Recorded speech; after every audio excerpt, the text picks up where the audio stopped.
Welcome back to Inside Criminal Minds, the series dedicated to an elite FBI team. If you are new to the series, there is a link in the description down below to catch you up.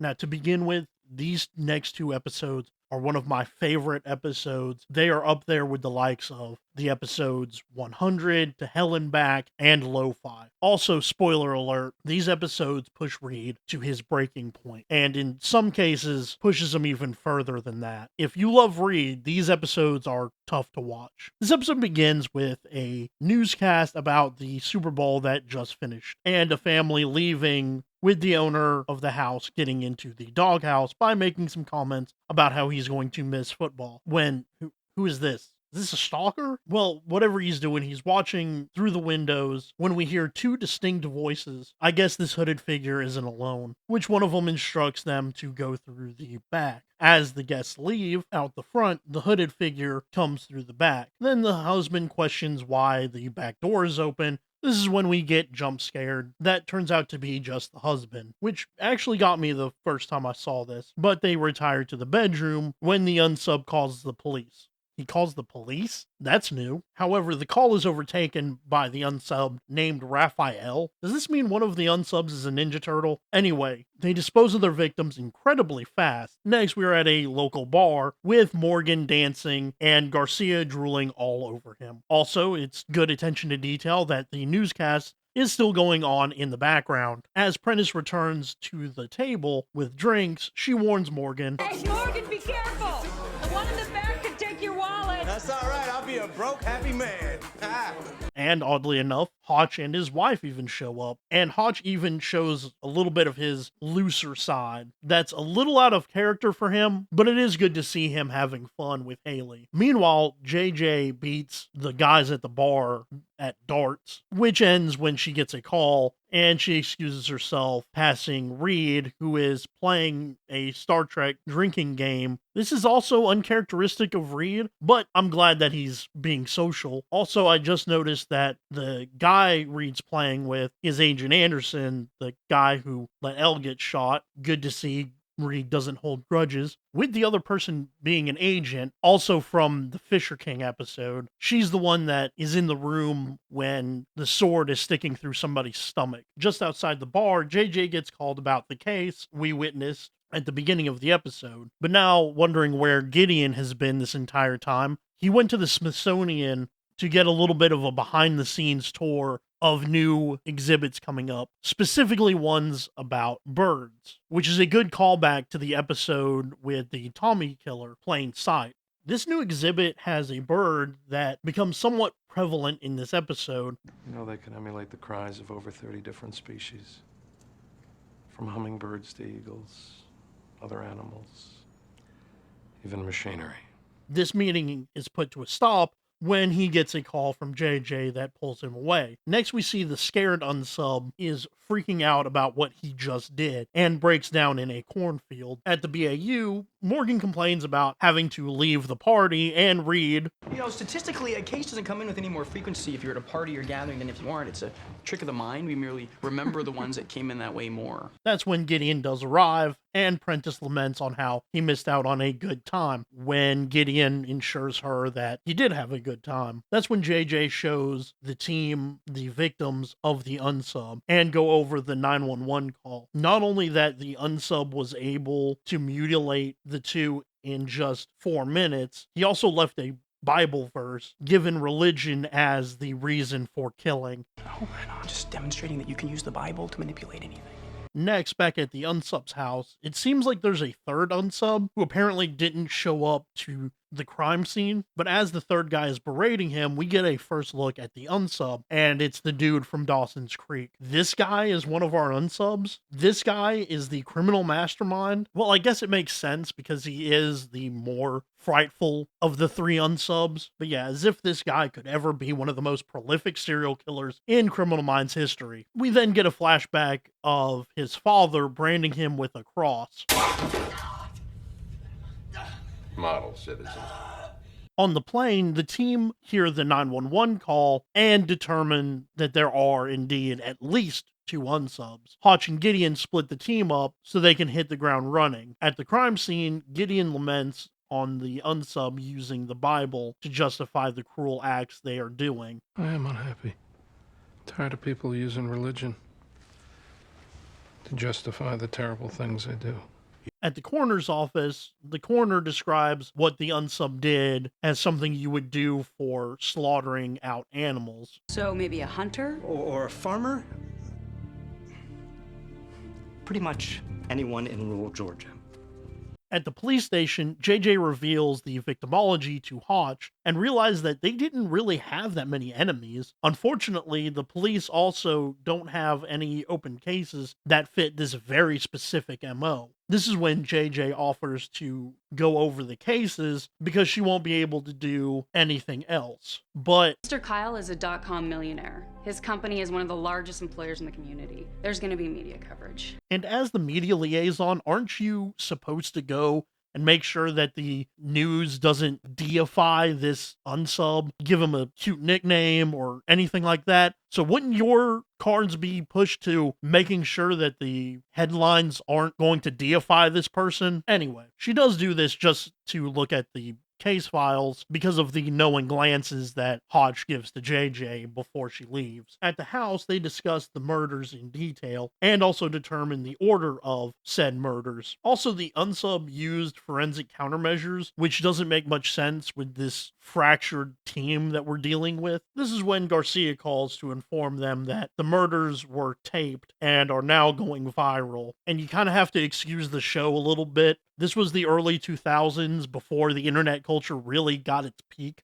So words like viral that are commonplace in our vernacular are not something that was commonplace in that time. But it does kind of make you cringe a little bit when they do talk about what's viral, what's a viral video. But I guess it does make sense, especially since Gideon is kind of out of the internet full stop. But due to that video, we are able to determine that there is a laptop that recorded the whole thing and is still sitting there. Which also makes you think, why didn't the unsub just take the computer with him? I mean, he wore gloves in order to have some kind of forensic countermeasure. He didn't think to grab the laptop. That could be the only way that this team is able to find him. Whatever. But if that's not crazy enough, the video feed is still going on, and that the unsub is in a room filled with monitors with not only this footage, but also footages from completely other people that could just be potential victims. It is interesting that he has all different kinds of monitors, as if he bought them from yard sales or thrift shops, instead of the flat screens that we are known to see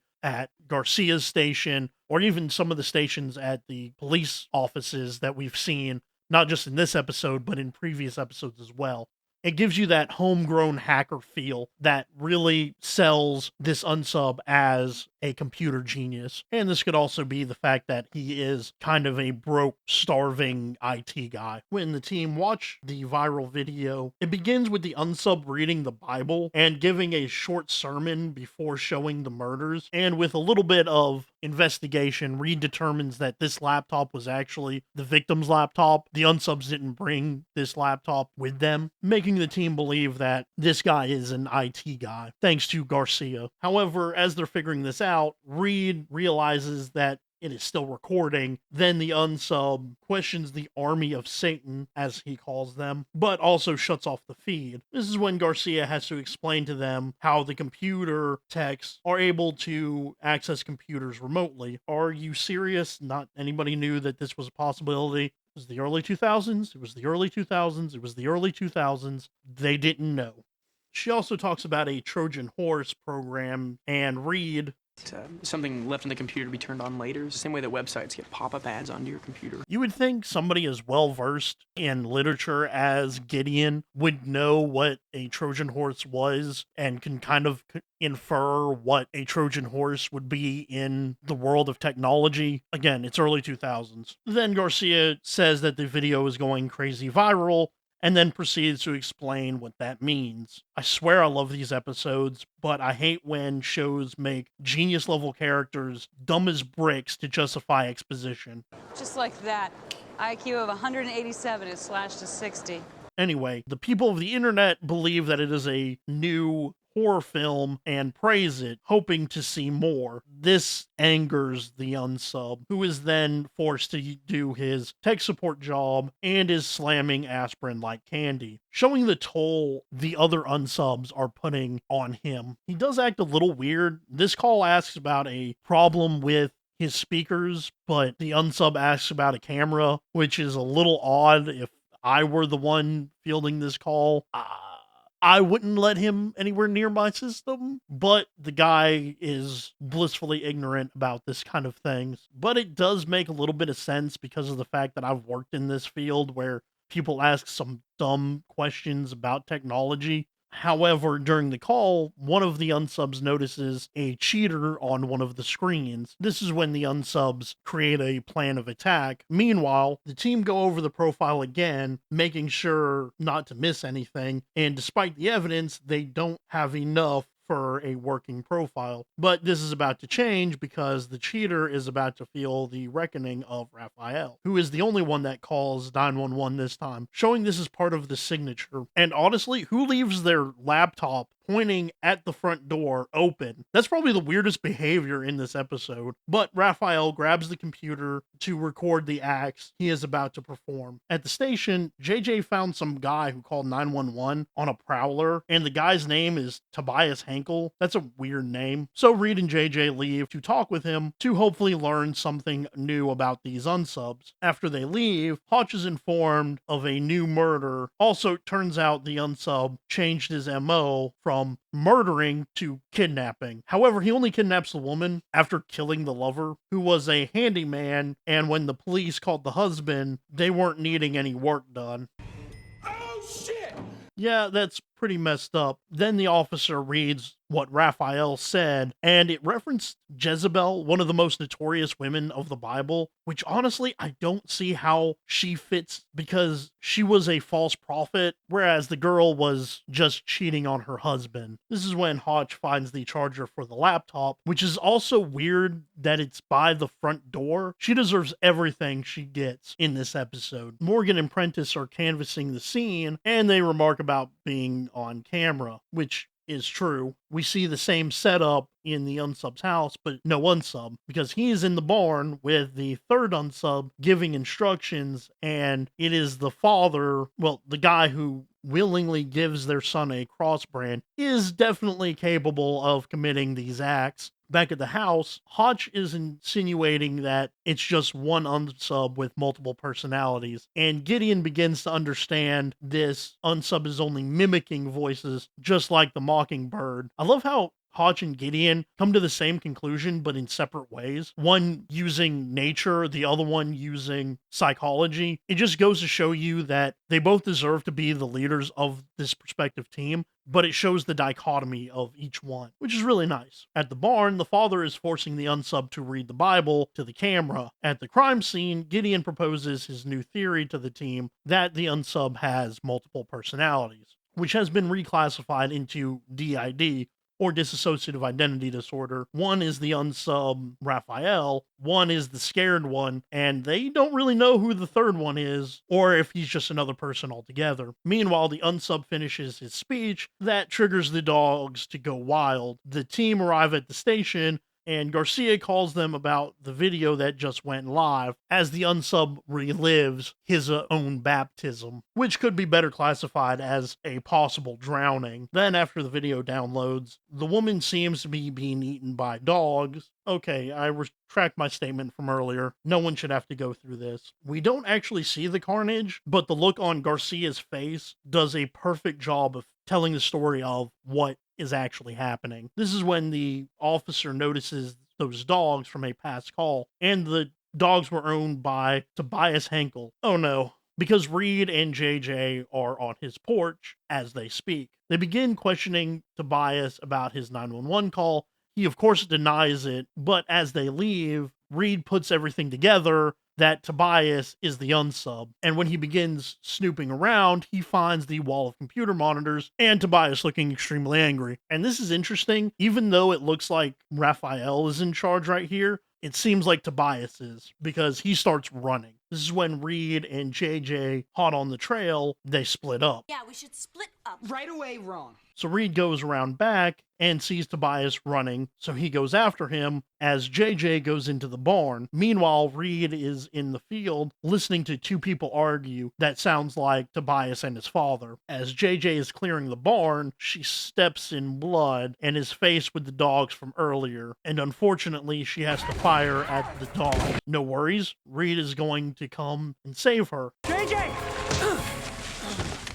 This is when Tobias grabs the gun and reveals he's not just Tobias and Raphael, he's also his father as well. I tried to warn everyone. Just relax, Mr. Ankle, all right? Shoot him. I don't want to.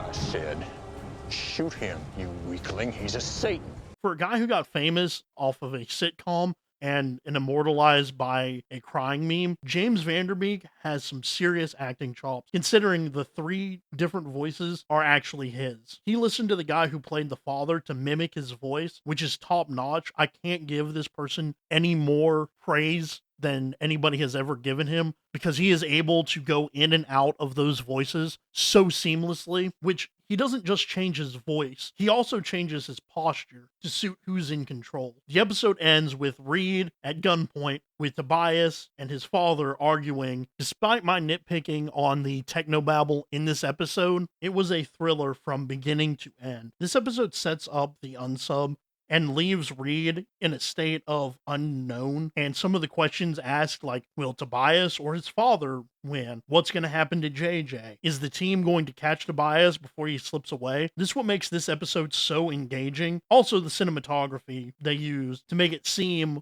like this is Raphael, a completely different character to Tobias. The reveal at the end is just perfect in order to entice the audience to watch the next episode to figure out what happens next. And honestly, I can't wait to make the next episode Revelations, because all of the questions get answered. Thanks for watching. If you are curious on how a spy survives after being fired, check out Burned Notice, link in the description. And as always, please don't forget to like, share, and subscribe.